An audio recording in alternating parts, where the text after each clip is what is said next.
this is a historic year for the Career Center. Tell me about that. It is. We're coming up on our 50th year. Next fall will actually be 50 years of serving students. We had welding, we had sewing, we had things such as auto collision, but at that time, of course, was not called that. I think it was actually called auto repair, which incorporated the auto body part and the technology part of it. We had several business courses in health science, so pretty much some standard things, not to the obviously the advancement that we're at now. But we started with 425 students in 1973. So when you walk into our facility, the front has changed, but the actual original building, the east wing, west wing, as I call it, the H label, the structure is still there. The same floors that are here that they put down in 1972 are still here. Even at our 20 years, I was hired actually 20 years ago, and at 20 years ago we were sitting at 1,150 students. So we doubled the first 20 years from 425 to about 1,150, and then now we're just ending up with just at 2,000. So I mean, it seems like every 20 years we're doubling the number of students, which is really cool. So we have more people that we can serve now. Of course, our programs have changed. We started out with 13 programs, and now we're sitting at 21. And some of them, the actual curriculum is very similar, but obviously it is so updated. It's so much more high-tech than what it used to be. We always need more space. We're turning almost 300 students away from us again this year. We average anywhere between 200 and 300 students that we turn away because of capacity. And you know, the way we're set up and the way we're funded, we can't create debt. So it's not something that we can just go out and we need a new building and we put a bond out there and we borrow the money. We can't do that. So we have to actually save up in order to expand. And so when we save up, then we can build a building. And so every couple of years we save up enough money, we cut funds. So the Anderson delegation approves our budget and we have to live within those constraints. Our board of trustees tells us where that money needs to go. And then from there, if we can cut those budgets, then we can save up and we can build a building. And that's kind of what we try to do every year. Every year I just try to cut a little bit out of this budget, a little bit out of this budget, and then have a building fund. We have started a line item in our budget to build, so that is new. In the last several years we've been able to increase that, so we at least have a little destination that we know that we're going to save every single year. We're going to save for new buildings. So the first building, once the initial building was built, and the first addition was in '99, it was a health science building, and then in 2000 we did a welding building, and then in 2002 we did a multi-purpose building who is now mechatronics. We've changed that mechatronics. And then in 2006, that's when the ball started rolling with everything else. And then of course we built our brand new multi-purpose, or what we call the conference center, in the last couple of years. So we have, which is available to our business partners in our community to be able to use with parking and security measures have come about. And we're actually now in the process of building a new maintenance and IT facility for our staff. Because we want to expand into manufacturing and logistics, and we can't do that in our current state because we want our student buildings close to the main buildings. It's much safer. So we have to move the maintenance and IT away from our main building out a little ways so we can put our new classrooms close. So we've seen a lot specifically in the manufacturing side of it, whether it be CNC or mechatronics, technical hands-on skills. We've seen a lot with that. We've seen it grow immensely with our health science and as well as our computer programs. And I'm going to talk about networking, programming, all of cybersecurity, all of those type areas have grown dramatically. And engineering has too. So we are a multi-district career and technology center. There are very few of us in the state. And we are locally set up. And we service Anderson District 1 and Anderson District 2. Anderson 1 has Palmetto High School, Powdersville, and Wren. And District 2 has Belton, Honea-Path. And so our students are split between those schools. They spend a half a day with us. Then they go back to their home high school and spend a half a day with them. Now they could come to their home high school first and then come to us in the afternoon. But it's pretty much a morning or afternoon class. And they spend half a day with us. From there, they choose in their 10th grade year, they come and just experience a program. We call it introductory programs. They come and they take a class and possibly take 2 classes depending on if we have room and depending on if their schedule allows it.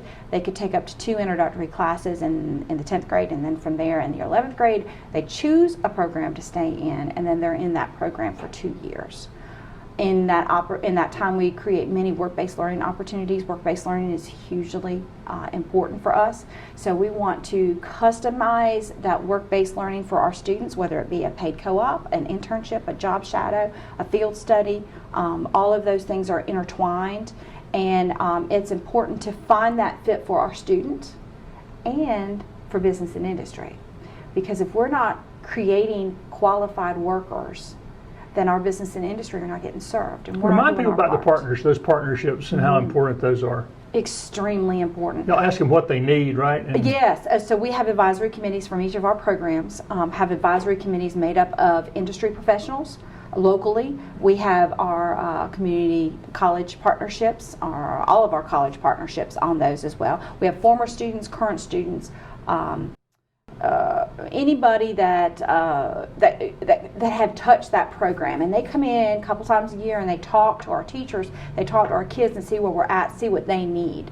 And then of course we have a school-wide one that we head up, that we talk about just the school in general. Like for example, when Arthrex came in, they wanted CNC machinists. We don't have that at this point. However, I'm working toward it. We just haven't got that program yet. So that type of person and business would come to me about that, and our work-based learning coordinator, Travis.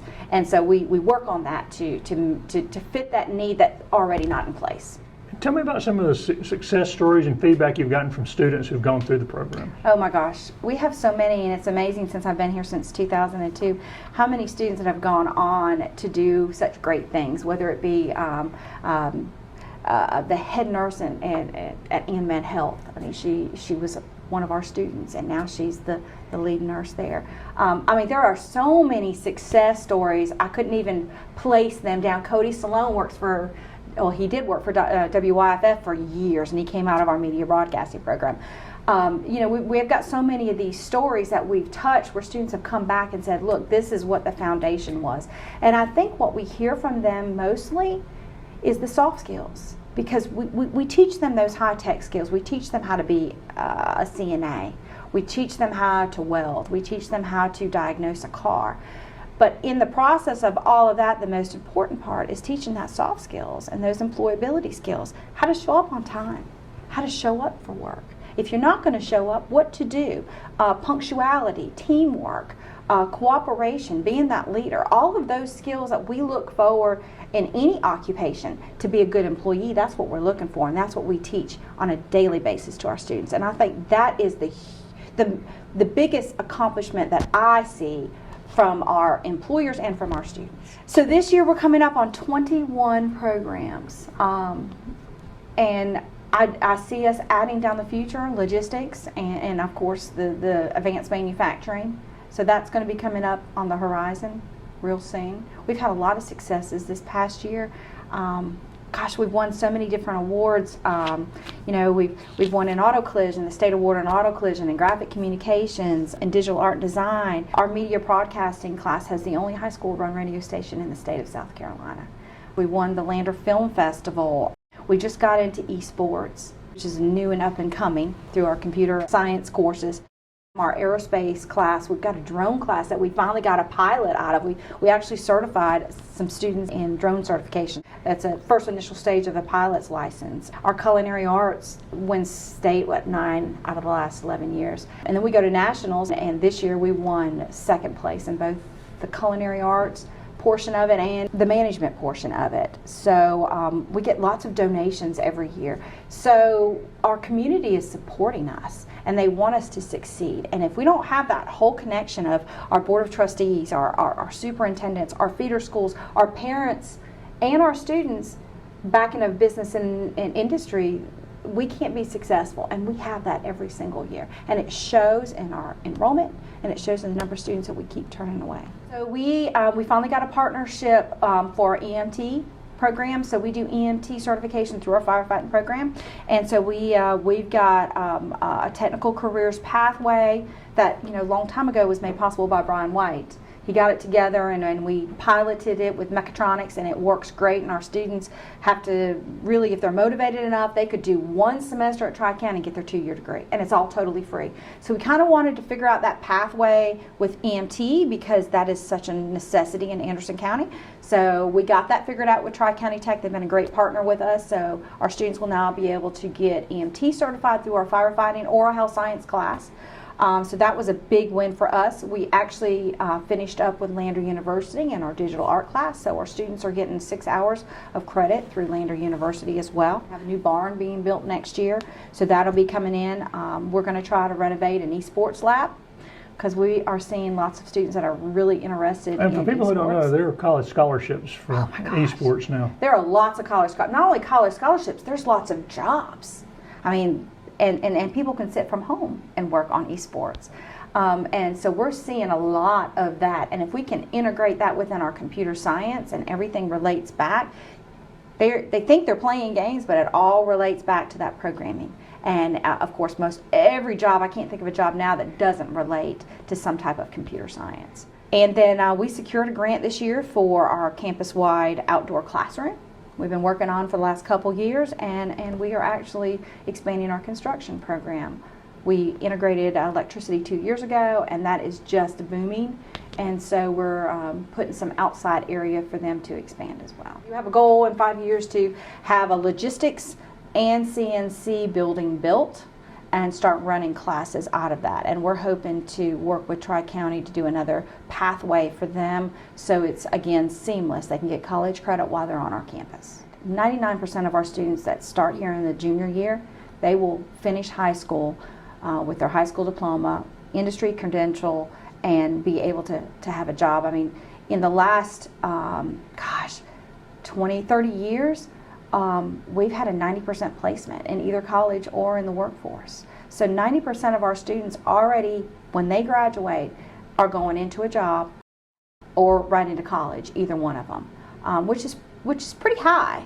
And in that, they have that work-based learning experience because we think that is the most important thing to get them out into the workforce and spend a couple of days and figure out if this is what they want to do or what they don't. And we're just as good figuring that out than we are trying to find them a job. You know, if we can tell a student who wants to go into nursing, and then we send them out to ANMed Health, and they come back 3 days later and they're like, well, this is not what I want.